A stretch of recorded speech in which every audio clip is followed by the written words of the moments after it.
everyone! It's me again, Avariel Roldan from province of Isabela, Northern Luzon. So ayan, so may nag-request po na papanoorin ko daw po yung video. So ngayon guys, tatatapos lang natin nag-ayos-ayos doon sa bumili yung mga pagkailangan natin dito sa bahay. So today, medyo hindi po tayo masyadong busy. Mamaya na ako maghugas at maglinis doon. Kasi guys, tinanggal ko yung ng gasol namin. Yung hose niya kasi nangangamoy na talaga siya. So ito, manonood tayo. Araw ng Friday, and nakita ko si Mami Piti kasi na mayroong dala-dalang maleta. Parang nag-i-impact, hindi ko alam kung bakit nag-i-impact ito. Basta sabi, meron daw siyang ticket ng aeroplano. Ayan, puntahan natin. Ayan po si Mami Piti. Anong ginagawa mo? Ay, nako, nag-aayos na ako ng aking Ano? Bakas akong Davao. Bakit ikaw ka ng Davao? Sundan ko si Paul.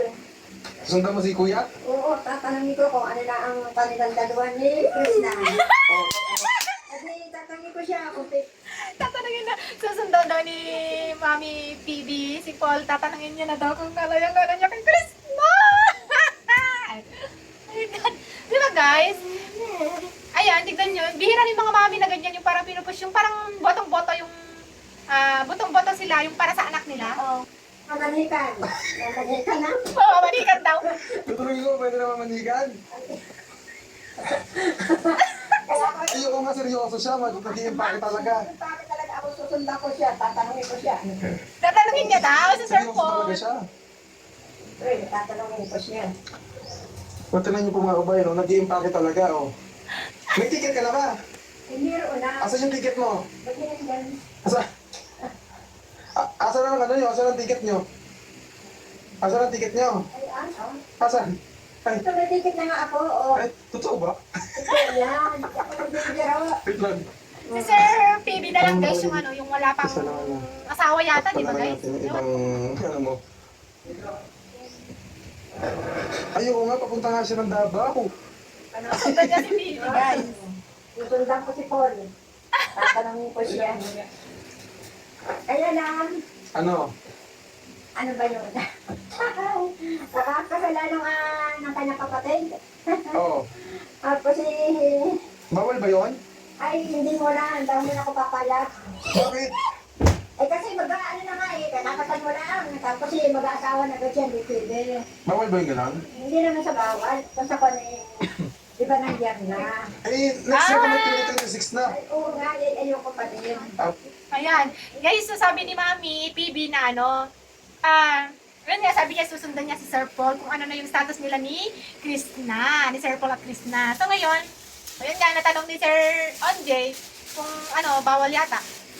Actually guys, nakikita naman natin kay Mami PB na boto siya kay Krishna at Sir Paul. Ang problema nga lang, syempre, yung mga matatanda before, meron silang kasabihan guys na, di ba, pag kinasal ka ngayong taon, hindi pwedeng ikakasal din yung kapatid mo this year. Parang ewan ko sukob yata ang tawag doon. Gaya nga ng kasabihan, di ba, ng mga matatanda before na sukob yata daw yung ganun.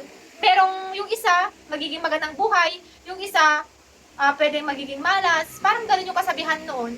So, gusto din naman sana, kakasal sila. Kakasal sila agad! Pero, wag naman ngayon. Parang ganun ba? Hindi sa ayaw niya kay Krishna at kay PB. Hindi ayaw niya sa dalawa. Pero, di ba nga, kakakasal lang ni Sir Onjay. So, gusto niya, pwede daw kahit next year na. Ano ba ito, Mami? May alam ka na ba? Share mo naman sa amin. Ang daming umaasa, Mami! Ang daming umaasa sa love life ni Sir Pugong Biyahero at si Madam Krishna. Kami umaasa, nag-aabang na. Siguro pag may ganun proposal na, Diyos ko! Hindi naman ako nakuha ng asawa ko na mga propose o ganyan. Kahit dito man lang ako guys, kiligin sa Pugong Biyahero na yan. Alam nyo guys, Chris Pao na lang ang nagpapakilig sa akin. Yun yung totoo. Kahayaan mo si Mister. Kahit wag na tayong pakiligin, ang mahalaga may PB. May Chris Pao. Hayaan na natin si Mister. Mahalaga, merong Chris Pao. Diba? Ito na lang kasiyahan ko talaga. Mami, go! Papaling ka doon. Parang may alam na si Mami. Ayaw lang niya So, ayaw mo muna ikasal. Huwag mo nang magpakasal. Totoo nga mga kabayan. Nag-i-impact na siya. Sino kasama mo niyo papunta doon? Ako lang. Ikaw lang mag-isa. So, yung ticket niya po, ito talaga. Oo. Ako lang. takpan lang natin yung reference. Philippine Ayun, Airlines. Papunta siya ng Davao. Sana akong dapat, sasundan ko siya. Alam to ni PJ? Hindi alam niya. Ano to, surprise? Papanood niya yung video. Beep, beep. Hala, pupunta pala siya ng Davao. Ako hindi akong tigilan, basta susundan ko siya. Pigilan. Basta tuloy susundan ko siya. Ilang- Tigilan. Huwag lang natin siyang pigilan kasi. Sige lang para may update kami. Mami, sundan mo. Dito nga rin magpapasko. Ando na ako magpapasko. Nakilala ko rin yung magulang ni... Gusto niya makilala. Gusto niya makilala yung ano ni Krishna, yung magulang doon niya. Yung soon to be, ang tawag doon, nabalayan yata? Soon to be, Patingin niya. Mamaya na ako. ano tawag doon guys? Ang ganda parang damit na tala, oh. Mukhang madami nga. Doon siya mag-Christmas. Ayos. Ay, ano bang sasabihin mo kay Krish? Pagpunta mo doon. Ay, Krishna. Diba? Gusto mo ba yung aking anak? Gusto mo, adi... Mamamali ka na kami. Papaya tayo. Kaya nga, kaya nga, hindi na ang itong taong ito. Ganyan. Ano naman, makakatala nung si ang aking bunso. Ay, bunso siya. Ano lang masasabi mo naman kay Kuya? Ay, hindi. Hindi lang nasasabi ko sa kanya, ay gusto niya talaga eh. Hindi siya matitigilan. Kasi susundan mo sa Davao. Kaya pa susunod sa Davao, pwede na naman siya eh. O yun na nga eh. Eh, ba't pupuntahan mo pa doon? Aalamin ko nga. Alamin Ang puntahan. Diyos ko, may ticket po talaga siya mga kabayan. Pupunta siya Kaya mo ba mag-travel mag-isa? Ito yung magtatanong ka no, hindi ko alam. Mamaya maligaw ka doon. Basta ako'y dala ko ID ko. Magtatanong-tanong ako. Kaya pala sabi ko may dalang maleta. Wala ko. Ito nga. Grabe, no? Ako lang, ako kayo susunod. Basta ako lamang. Huwag na akong pakikialaman. Oo, nga naman kasi, kayo makikialaw. Hindi alam ng mga Hayaan nyo lang si Mami, susundan niya yung dalawa. Susundan niya pala. Gusto ko rin makarating ng Davao. Gusto ko rin makapag-experience na sumakay ng aeroplano kung di ako matatakot. Kasi noong una, nilalaylan ako niyan. Sabi ko, ayoko ako natatakot. Eh yun na nga, first time mong sasakay ng aeroplano, solo flight ka pa ngayon. Kaya mo kaya? Kaya ko. Kaya mo? Oo, kaya ko yan. Kakayanin ko. Diyos ko, makasunod lang daw siya kay Kuya doon sa Davao. Ano po yung mga magulang din ni Krishna? Ah, Saka bibisitahin ko talaga yung kanyang bahay. Kanyang bahay doon. Gusto mo makilala yung mga magulang din ni Krishna? Gusto ko rin makilala. Ay, pag na, ano na mas, Kasi pag nagkaayos, kaso ko na rin kayo doon. Yung ate. pag nagkaayos. Saka yung kuya, ayaw niya sa kanya. Yan, makakatulog. Tingnan mo, susunod talaga siya mga kabayan. Eh, doon ka na magpapasko. Pupunta pala ng Davao ito, susunod. Gusto daw niya kasi makilala yung mga magulang niya ni Krishna. O yung papa at mama ni Krishna. Eh, bakit hindi mo pa dito kinausap si Krishna na di dito? Doon, maganda doon sa nagkakasapin ko yun dito. Siyempre doon sa kanila, kakasapin ko. Hindi naman maganda yung ganito. Kasama yung magulang.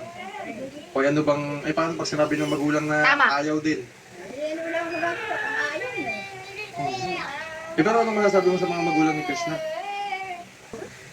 Kung ayaw nila talaga, nung pagkasama nila kayo yung anak, bahala sila. daming boto, Maraming Mami. kinikilig doon sa Kami yung Frisco, mababastat eh. kung hindi magkatuloy yung dalawa. Pero parang may naaamoy din. Mami knows best. Mas may alam ang Mami. Totoo ba? Si Paul, ay kaya ako susunod. Tatanungin ko kung gusto ni Krishna. Gusto mong malaman kung ano yung totoo. Updatean niyo kami, Mami! Ayun pa ito yung mga dadalhin niya po, mga kabayan. Diyos ko, dami Gusto daw niyang malaman. Baka naman hindi ka isang linggo lang, baka naman pahalaw. Yung kwento, ito ba ay totoo, gano'n. So gusto rin niyang malaman. At sa pagkakaintindi ko, sa sinabi ni Mami PB, gusto niyang malaman kung ano ba talaga yung nararamdamang tunay ni Pugong Bihero at ni Krishna. Ano? Eh sabi niya nga, mamamanhi ka na daw, Diyos ko. Pinanginahan na si Pugong Bihero, mga kabayan. Mamamanhi ka na daw. Oo, talaga na ma'am. Eh tingnan natin kung makabiyahe ng mag-isa ito. Tingnan natin kung mamaya maligaw ito eh. Ha? Isa rin po ba kayo mga kabayan sa nag-aabang at nagtatanong kung ano ba talaga yung Totoo. meron kay Pugong Biyahero at kay Totoo. Krishna? Pero alam nyo, sa totoo lang, lahat tayo kinikilig. Ano? Lahat tayo ikinikilig sa mga nangyayari. Yun lamang, meron dumadating na mga kontrabida eh. Di naman totally kontrabida, pero parang gano'n na yung labas, ano? Sa kwento ng Chris Pao. Pero alam nyo, sa bawat episode na nga yung ano nun eh, no?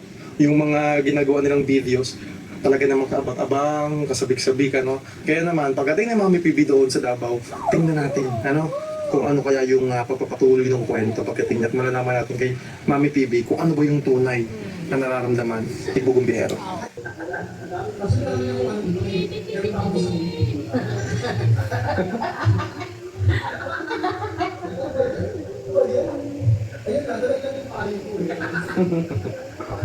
Kadari ba?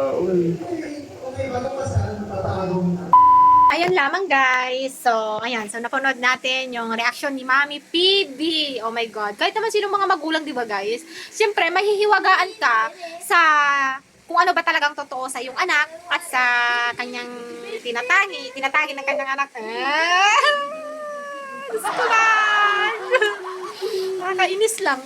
Asahan natin guys ang pagdating ni Mami PB doon sa bahay ni Pugong Biyahero kasi doon daw po sila mag-Christmas. Kasama yata yung parents or family ni Krishna sa Davao. So, yun nga, ano pag tawag doon yung anak mo magkatuluyan? Ang tawag doon abalayan yata or sila?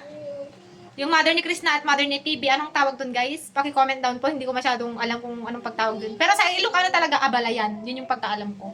Tagalog, hindi po kasi ako masyadong fluent sa Tagalog. Fluent, may nalalaway ka pang fluent, nagkaroon lang ni PB, hindi may fluent na. Ayun lang guys, sobrang saya ko. Kasi di ba nga, iba kasi guys, yung pakiramdam na galing mismo sa magulang, yung reaction, di ba guys? Kahit naman sino, di ba? Di pa tayo nakapaglinis. Inuuna natin. Charis lang. Maraming salamat and thank you so much sa lahat po ng supporters, solid supporters ng Pugong Biyahero, Chris Pao. Ayun, maraming salamat guys. Kung ano po yung magiging opinion nyo sa mga bashers dyan, mag-bash lang kayo. Okay lang. Ang mahalaga, masaya kami. Diyos ko Lord. Yun lamang po, maraming salamat. Thank you so much for watching at sa lahat po ng mga po mong suporta sa Chris Pao, thank you so much. God bless you. Sa lahat po ng OFWs dyan, maraming salamat din po sa inyong lahat. At mag-ingat po kayo lagi at alam ko na hindi po madali ang lumayo sa mga pamilya at sacrifice ang pagkakataon para makapagtrabaho sa ibang bansa para lang may support tayo sa ating family. Maraming salamat and soon siguro makikita ko din ang sarili ko na magiging ibang bansa kasi wala na tayong, di ba nga, kailangan natin ng pang-therapy. Yun lamang po, maraming salamat. God bless.